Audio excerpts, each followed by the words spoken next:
Matrix Reloaded, deuxième opus de la quadrilogie Matrix réalisée par Lily et Lana Wachowski, a toujours été pour moi une pièce intrigante du cinéma contemporain. Tourné entre 2001 et 2002 en même temps que le troisième opus, il sort en mai 2003, 4 ans après le premier.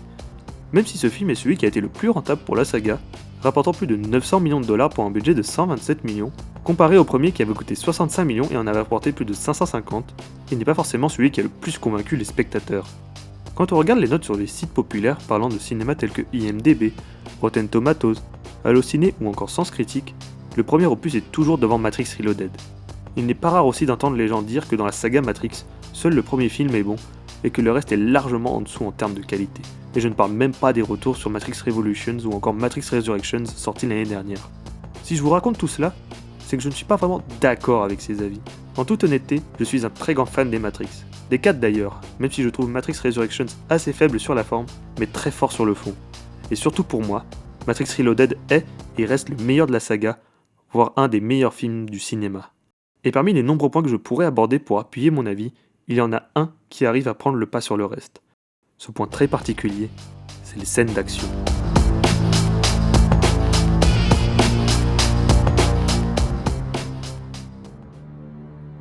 Matrix Reloaded est un film très dense comportant de nombreuses scènes d'action. Le combat sur le parking avec Trinity, le combat de Neo contre les nouveaux agents, Neo se battant contre Séraphin, le combat dantesque avec la centaine d'agents Smith, et bien d'autres.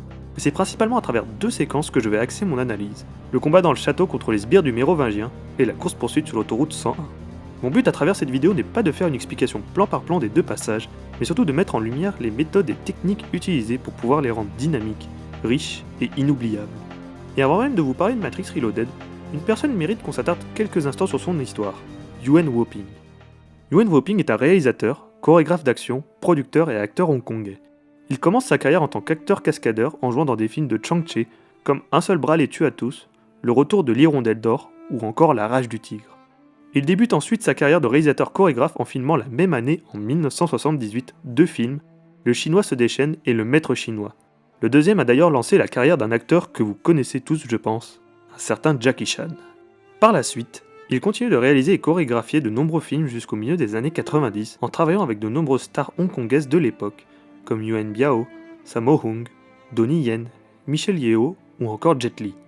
Durant cette même période débute la crise du cinéma hongkongais sur fond de vente de films piratés et de rétrocession d'Hong Kong à la Chine. C'est dans ce climat de tension qu'il saisit sa première opportunité de travailler sur un projet avec Hollywood et s'envole vers les États-Unis à la fin des années 90. Ce premier film américain qu'on lui propose de chorégraphier, c'est Matrix.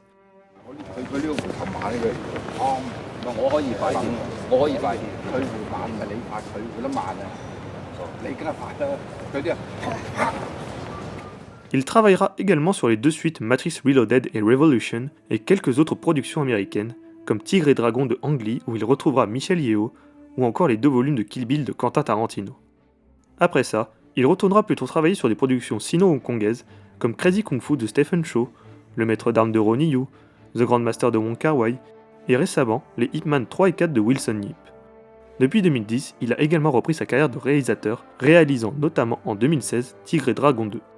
Si je fais ce très grand aparté sur Yuen Woo-ping, c'est parce que, au-delà d'être l'un des acteurs les plus importants du cinéma hongkongais entre les années 70 et 90, il est également, avec les sœurs Wachowski, à l'origine de la qualité des scènes d'action des films Matrix.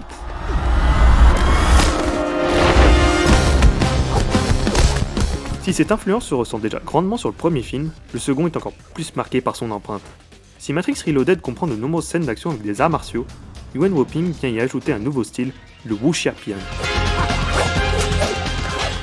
Le wuxiapian est un genre cinématographique appartenant au cinéma chinois. Le terme peut être traduit par film de chevalier errant ou encore film de sabre chinois. Dans ces films, la plupart des scènes d'action sont caractérisées par l'utilisation d'armes blanches pour le combat, ainsi que par l'absence des règles physiques telles que la gravité, laissant ces personnages s'envoler, réaliser des affrontements dans les airs, etc.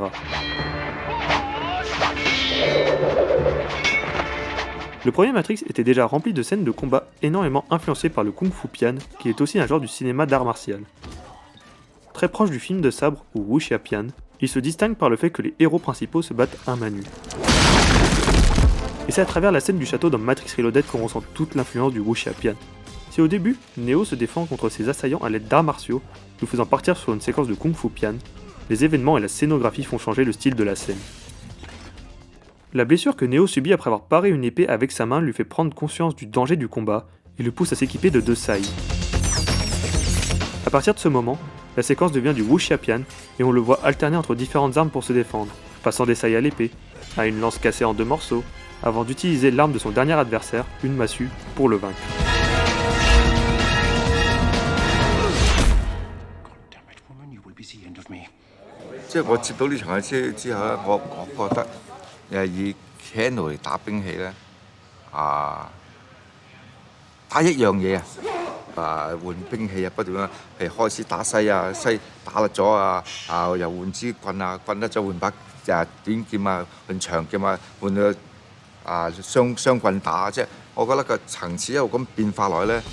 Afin de dynamiser la séquence, les Wachowski avec Yuen Woo-ping n'hésitent pas également à profiter du décor et de sa verticalité.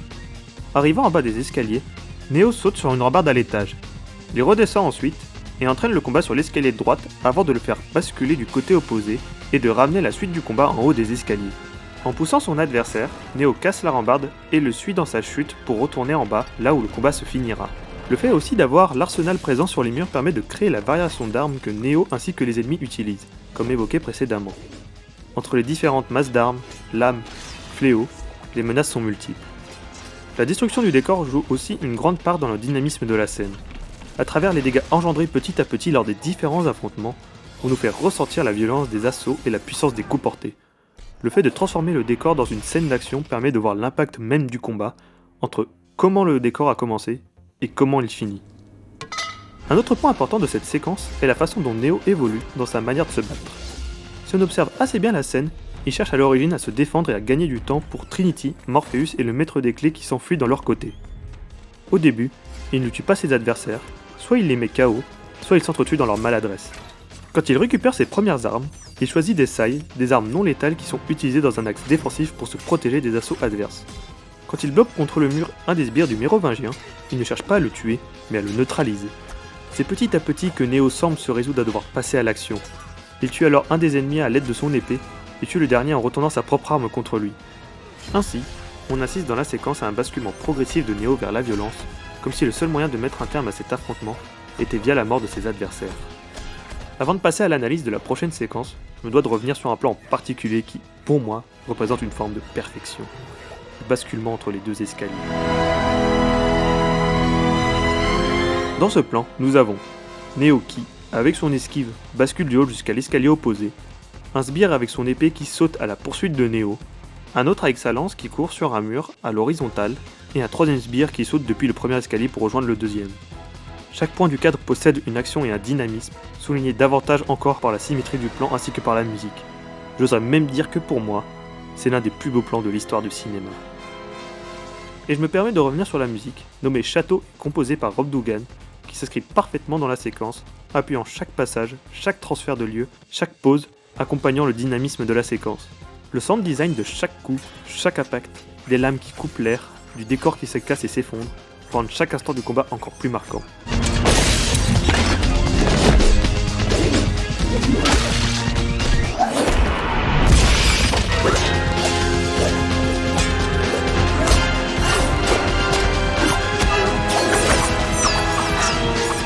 Le cadrage joue aussi une grande part dans la qualité de la scène. Mettant principalement en avant la chorégraphie, il permet aussi aux spectateurs de profiter des différents mouvements et attaques dans le détail, tout en gardant une image lisible et en évitant le côté brouillon qui pourrait facilement arriver avec autant de personnages à l'écran. La plupart des points que je viens juste d'aborder peuvent se retrouver également dans un film, Taishi Master, réalisé et chorégraphié par, je pense que vous l'aurez deviné, Yuen Woo-ping. Le passage du kung-fu à l'arme blanche,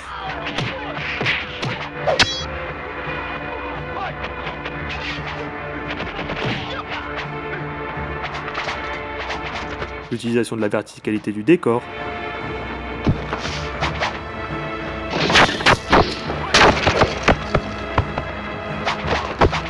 du décor en lui-même,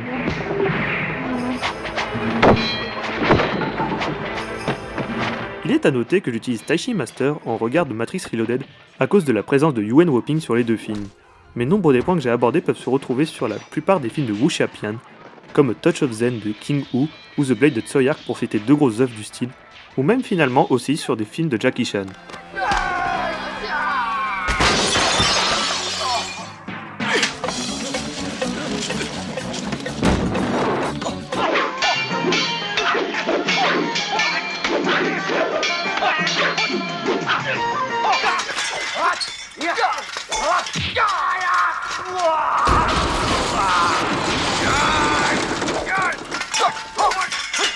Et après toutes ces hyperboles sur une des plus belles scènes du cinéma d'action, je me permets de basculer sur la deuxième séquence que je souhaite analyser, la poursuite sur l'autoroute 101.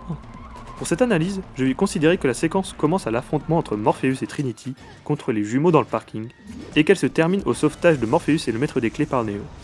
En prenant ces points d'ouverture et de fermeture, la séquence dure 17 minutes au total. De ce fait, je ne vais pas me lancer dans une analyse exhaustive de ces 17 minutes, mais je vais plutôt me focaliser sur comment la séquence, énormément influencée par le cinéma d'action américain, est découpée en mini-scènes, et comment ces mini-scènes permettent de créer un rythme, une variation dans le spectacle. La séquence est donc découpée comme suit. L'affrontement entre Morpheus et Trinity avec les jumeaux dans le parking, le début de course-poursuite à travers la ville, l'entrée sur l'autoroute 101 et la continuité de la course-poursuite avec le rajout des agents en tant que poursuivants, la plongée d'un jumeau dans la voiture des héros et le combat en espace clos, la séparation des personnages, Morpheus s'occupant des jumeaux et Trinity s'occupant du maître des clés et des agents, la course-poursuite contre les agents et la moto conduite par Trinity avec le slalom à contresens, le combat sur le camion entre Morpheus et un agent, et enfin, la percussion entre les deux camions et le sauvetage in extremis par Neo. Ainsi, sur 17 minutes, nous changeons 3 fois de lieu. On passe de la poursuite, au combat en espace clos, à une séparation des protagonistes. Petit à petit, les héros se retrouvent de plus en plus exposés au danger, avec l'augmentation des assaillants, ayant chacun un vrai objectif, récupérer le maître des clés.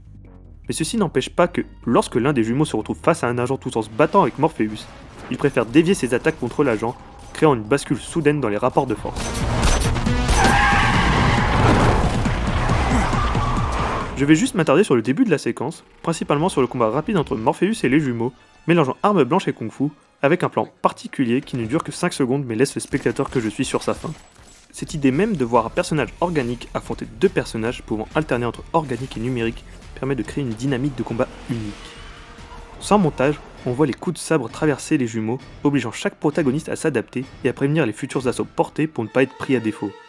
Cependant, même si le fait de passer en numérique entre guillemets permet aux jumeaux d'éviter des attaques pouvant les tuer et les aide à se régénérer, recréant leur image originelle, être en numérique les empêche d'agir sur l'organique. Il devient alors impossible pour eux de garder en otage Trinity, car ils préfèrent éviter un tir de Morpheus qui leur aurait été fatal. Ils sont ensuite frustrés de ne pas pouvoir agir lorsque Trinity leur fonce dessus en voiture.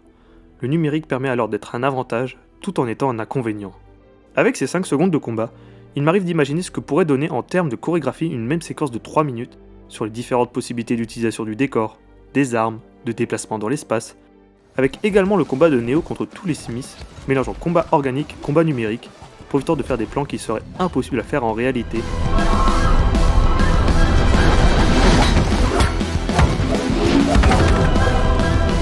Matrix Reloaded place alors la barre plus haut que Matrix qui reste principalement focalisée sur le Kung Fu Pian et une séquence de gunfight.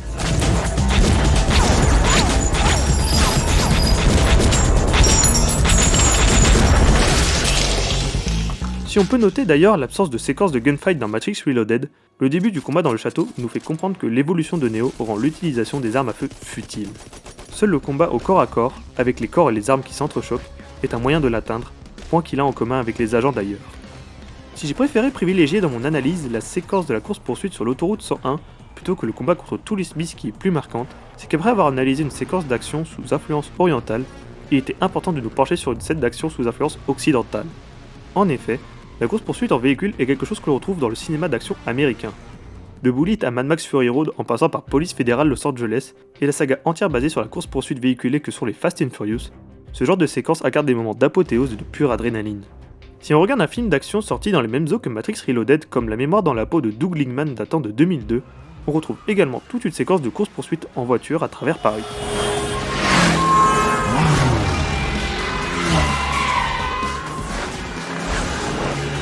Et dans Matrix Reloaded, les Wachowski montrent qu'elles connaissent bien les codes du cinéma d'action américain. Tout d'abord à travers le film dans sa globalité qui, dès le début, annonce qu'il se structure autour d'un compte à rebours, la ville de Zion étant sur le point d'être détruite par les machines, laissant 72 heures aux héros pour stopper cela. Le mécanisme du compte à rebours est quelque chose de typiquement américain, ayant même une série entière se basant sur cette notion, 24 heures chrono.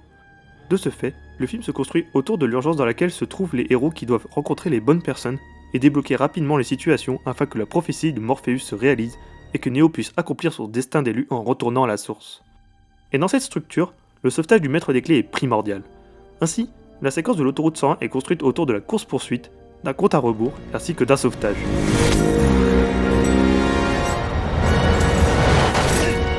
Je voudrais préciser, pour ceux qui ne le savent pas, que pour le bien de cette séquence, une autoroute longue de 3,2 km de long a été construite afin de pouvoir tourner toute la scène. Ceci a permis aux réalisatrices de jouir d'une certaine forme de liberté dans la construction des différentes cascades qui ont toutes été réalisées par de vrais cascadeurs, créant un effet de réel et évitant de passer par le côté artificiel des effets numériques. Ainsi, on peut assister à de véritables destructions de véhicules,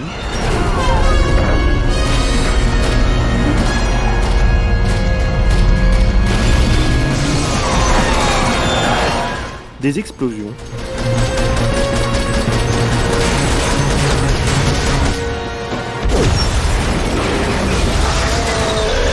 à des cascades dangereuses,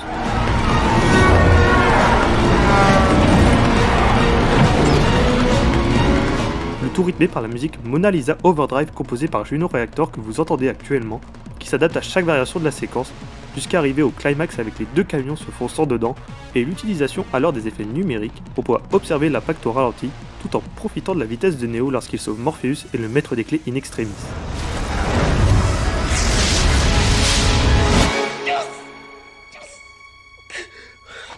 Et finalement, c'est pour toutes les raisons énoncées que je considère Matrix Reloaded comme un des meilleurs films d'action. Mélangeant le meilleur du cinéma d'action oriental et occidental, avec le Kung Fu Pian, le Wuxia Pian et la course-poursuite, utilisant les technologies de l'époque pour nous proposer des combats mêlant organique et numérique, nous faisons face à un film d'action totale.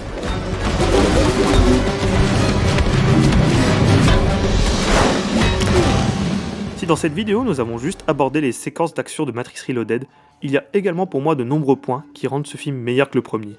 La déconstruction totale des fondations du premier opus, avec par exemple la découverte que l'Oracle est un programme, l'évolution du personnage de Neo, passant du héros à l'épuisé, le message politique et la vision du système, ou encore la volonté de nuancer le propos du précédent film. Mais tout cela, c'est pour une autre histoire.